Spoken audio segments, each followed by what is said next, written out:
My name's Paul Rimmer. I was born in 1962. Seems a long time ago now, 55 years ago. And I grew up in a Britain which had very strong values, a very strong sense of what was right and what was wrong. And we were always told, tell the truth. If you lied, you were regarded as devious, a dubious character. And the reason we had these strong values is because we had a strong government that was based on our traditional Christian values that come from the Bible. We knew the difference between good and evil. And we had a justice system, a legal system, which was based on principles of fairness and on principles of always getting to the truth, separating good from evil. That was the essence of our justice system. But when I've watched the trial and imprisonment of Tommy Robinson, I've been really horrified to see that our justice system has been totally subverted. It's now politicised. The whole process of arresting, the trial and the imprisonment of Tommy Robinson was based not on getting to the heart of things, not on getting to justice, but on making a political point. And that's terrifying, because that leads to complete corruption of the system. I mean, the British justice system was the best in the world. It was acknowledged. It was the model for every other country in Europe and in the United States. It was the benchmark of what was right and what was fair. Now, it's so corrupt. It could be the Pakistani justice system. It may well be the Pakistani justice system. It is totally corrupt. In the trial, Tommy was arrested on totally dubious grounds. For contempt of court? No, he was arrested for breach of the peace. But that was just an excuse to incarcerate him. That was quickly dropped, and contempt of the court was put in its place. Contempt of court is usually swearing at a judge, or putting two fingers up to the judge, or misbehaving in a court setting. It's not about reading the names of the accused in the public space. That is entirely allowed. How can that impact a case? Especially when the case that he visited had already come to a conclusion. Those guys that were there were simply being sentenced for their crime. So the idea that he was committing contempt of court was highly dubious. And then the notion that he actually pleaded guilty was presented to us when he didn't make that plea. I mean, the police had already lied, saying that he'd been released to fob off his lawyer to stop him getting proper legal representation and to stop the press from reporting on the trial.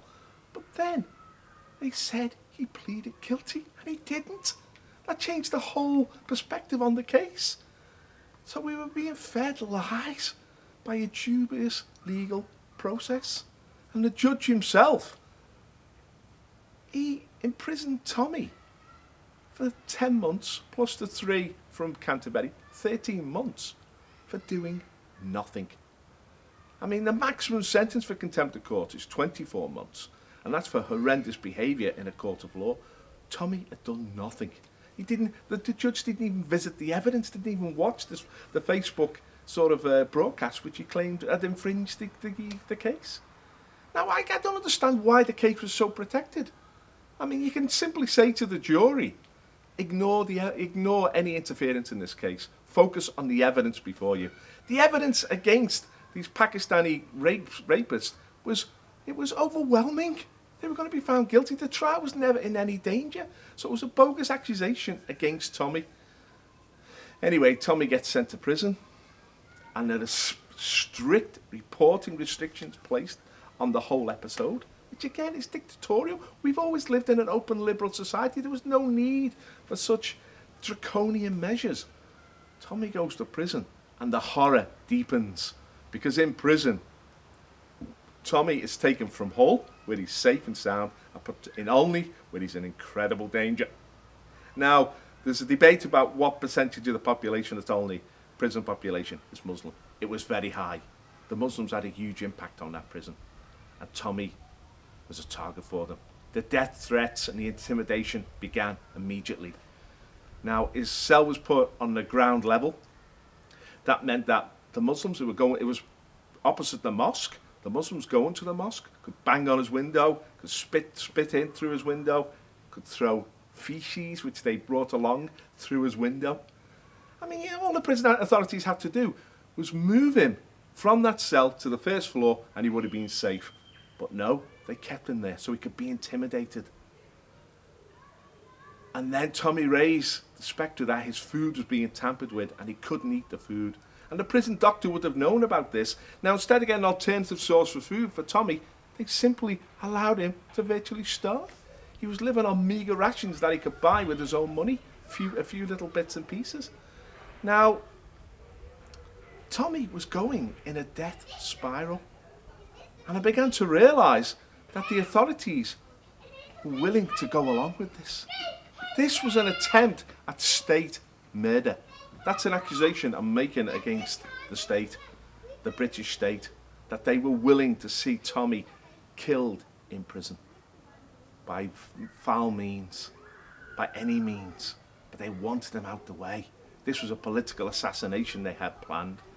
But for the American interference, but for the fantastic campaign waged by Ezra Levant to get him justice, Tommy would now be on the verge of death. He may well already been killed, or he becomes so emaciated and so stressed by the whole situation. It could have been just another death in prison, another Billy Wright, somebody who the state had exposed to violence and had been killed in prison, and the state shrugged off any responsibility.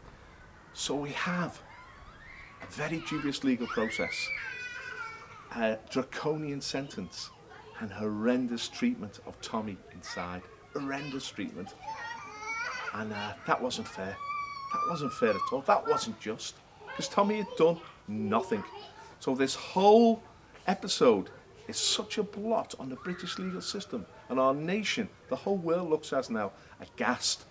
The reputation that we've built up over the centuries is just being cast away because the people who are in control now are not holding on to our traditions. They're not holding on to our legal processes.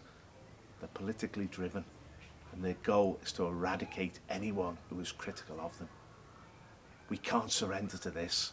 We have to take a stand because we don't want to lose what is so important, our British inheritance. Stand with me, and let's fight back together. Thank you.